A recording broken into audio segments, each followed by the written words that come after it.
দুদিন আগে মাইথন থেকে স্কুটি নিয়ে বেরিয়ে পড়েছিলাম একটা স্বপ্নকে বাস্তব রূপ দেওয়ার উদ্দেশ্যে। দু চাকায় বাংলাকে চিনে নেওয়ার লক্ষ্যে তাই আজ বেরিয়ে পড়লাম ঐতিহাসিক শহর মালদা থেকে। আর মালদার আমের কথা কে ভুলতে পারে। তবে মাইথন থেকে মালদার যাত্রাপথের অভিজ্ঞতা ও মালদায় আমার অভিজ্ঞতা পরে অন্য কোনো ভিডিওতে তোমাদের সাথে শেয়ার করে নেব। আজ গন্তব্য উত্তর পূর্ব ভারতের প্রবেশদ্বার শিলিগুড়ি। মালদা থেকে পড়ন্ত দুপুরে বেরিয়ে প্রায় 250 কিলোমিটার পথ পাড়ির লক্ষ্য নিয়ে এগিয়ে চললাম। প্রচণ্ড ঠান্ডায় চলতে চলতে কিষানগঞ্জ পেরিয়ে পাঞ্জিপাড়ায় পৌঁছে প্রথম বিরতি নিলাম। সাথে গরম চায়ে চুমুক দিয়ে নিজেকে একটু রিচার্জ করে নিলাম। আর চ্যানেলটাকে এখনও সাবস্ক্রাইব করে না থাকলে এখনই সাবস্ক্রাইব করে নাও এই রকম ইনফরমেটিভ ভিডিও পাওয়ার জন্য। এখানে চায়ের সাথে আরও অনেক কিছু থাকলেও আমার যেটা সবচেয়ে ভালো লাগলো তা হলো ঝুরি বুঁদিয়া।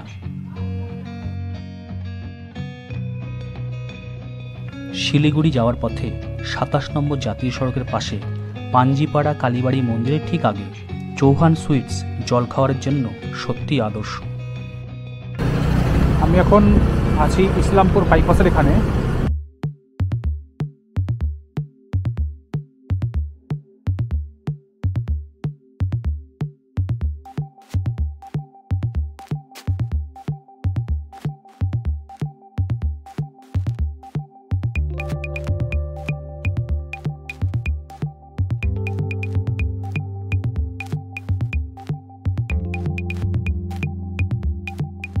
জানুয়ারি মাসের শেষে হাড় কাঁপানো ঠান্ডা ও সাথে ঘন কুয়াশার চাদরে মোড়া রাস্তা দিয়ে শিলিগুড়ি যাওয়ার অভিজ্ঞতা সারা জীবন মনের সিন্ধুকে থাকবে।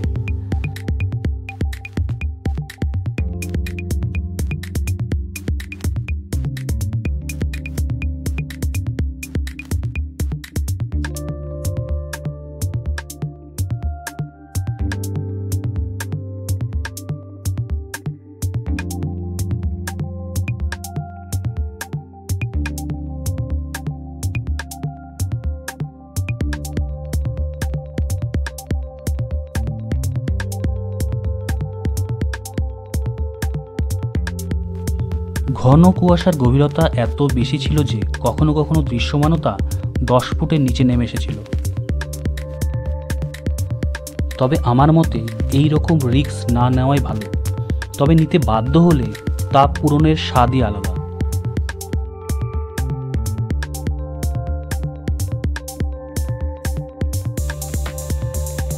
তারপর স্বপ্ন পূরণের লক্ষ্যে চোপড়া মহানন্দ সেতু অতিক্রম করে এগিয়ে চললাম শিলিগুড়ির উদ্দেশ্যে।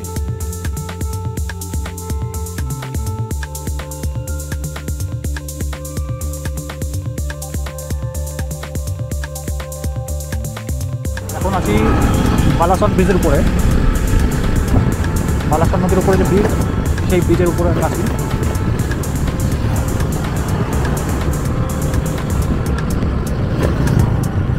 এই বালাসন ব্রিজ যখন ক্রস করলাম প্রায় চলে এসেছি আর একটুখানি।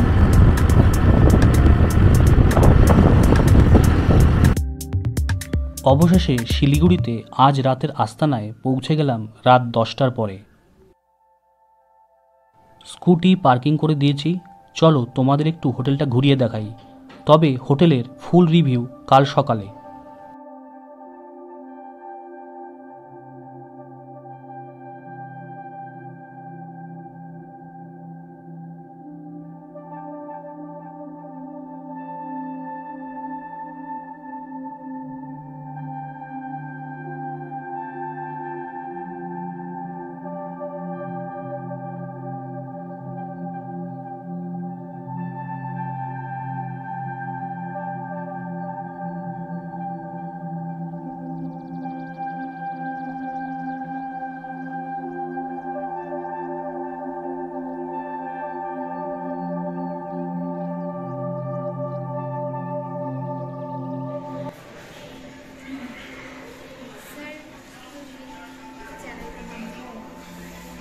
ऐसे तो मेरा एक चैनल है छोटा सा, वंडरलस्ट माई एक्सपीरियंस, ठीक है, देखिएगा।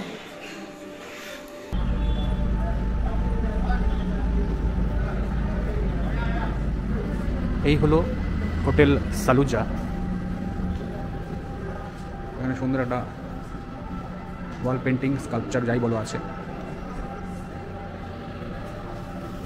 ওই দিকটায় পার্কিং এরিয়া। এই হচ্ছে সিঁড়িটা দিয়ে নেমে আসা যায় ওখান থেকে। এখানে সুন্দর একটা পেন্টিং আছে। এই সাইডটা হচ্ছে এদের রেস্টুরেন্ট এবং রুম সার্ভিসও আছে। এই জায়গাটা রেস্টুরেন্ট, আর সোজা এগিয়ে গেলে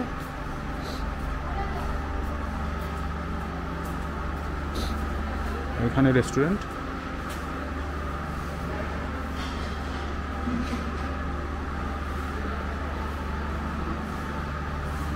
আর এই দিকটা হচ্ছে car parking and bike parking.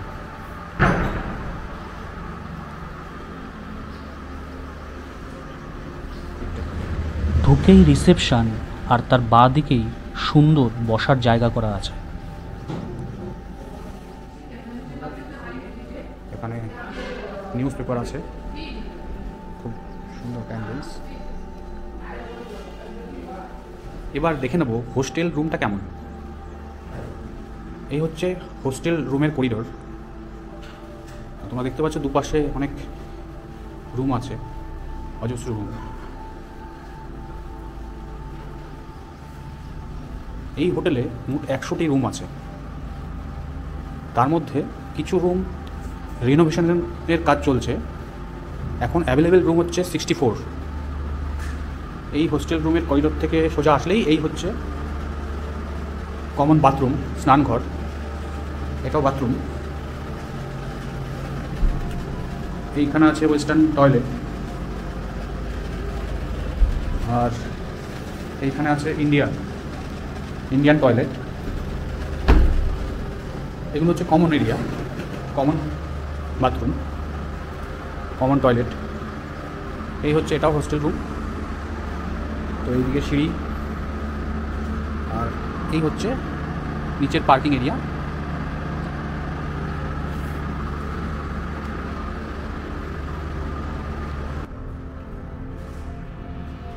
এইদিকে সিঁড়ি নেমে যাচ্ছে, এই হোস্টেল রুম থেকে বেরিয়ে এখানে সিঁড়ি নেমে যাচ্ছে, আর এইদিকে সিঁড়ি একটা উঠে যাচ্ছে।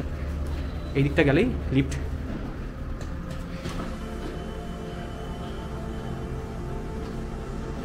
এখানে লিফট আছে। এবার হোস্টেল রুম এরিয়ায় রুমগুলো কেমন হয় সেগুলো একটু দেখে নিই। এই ঢুকেই বাঁ দিকে একটা আয়না আছে, এখানে একটা টেবিল, তার সাথে চেয়ার আছে। এটা আমার ব্যাগ, একটা জলের জগ, তার সাথে গ্লাস। হচ্ছে বেড, সিঙ্গেল বেড। এগুলো হচ্ছে সিঙ্গেল রুম। ওয়ালে ডেকোরেশন করা আছে বিভিন্ন রকম কারুকার্য দিয়ে। আর এখানে ক্লদিং হুকস। তো এই হচ্ছে মোটামুটি, এইখানে একটা ছোটো ডাস্টবিন আছে। তো এই হচ্ছে সামগ্রিক রুম।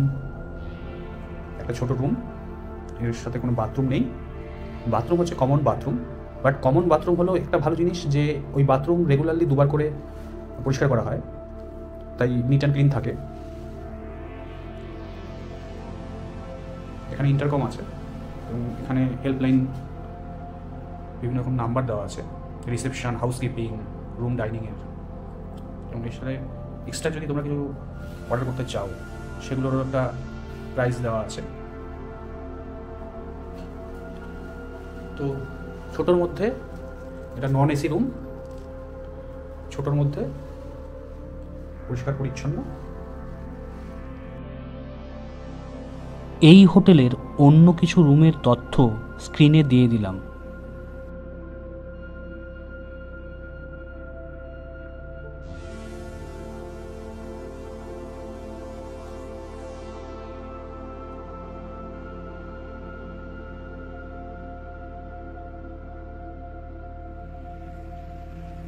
এই হোটেলটি কাঞ্চনজঙ্ঘা স্টেডিয়ামের কাছেই হিলকার্ট রোডে ব্যাংক অফ বরোদার ঠিক উল্টো দিকে অবস্থিত। দার্জিলিংয়ের ম্যালের কাছে কিছু ভালো হোটেলের উপর ভিডিও এই ভিডিওর ডেসক্রিপশনে দিয়ে দেব। তোমাদের মতামত কমেন্টে জানিও।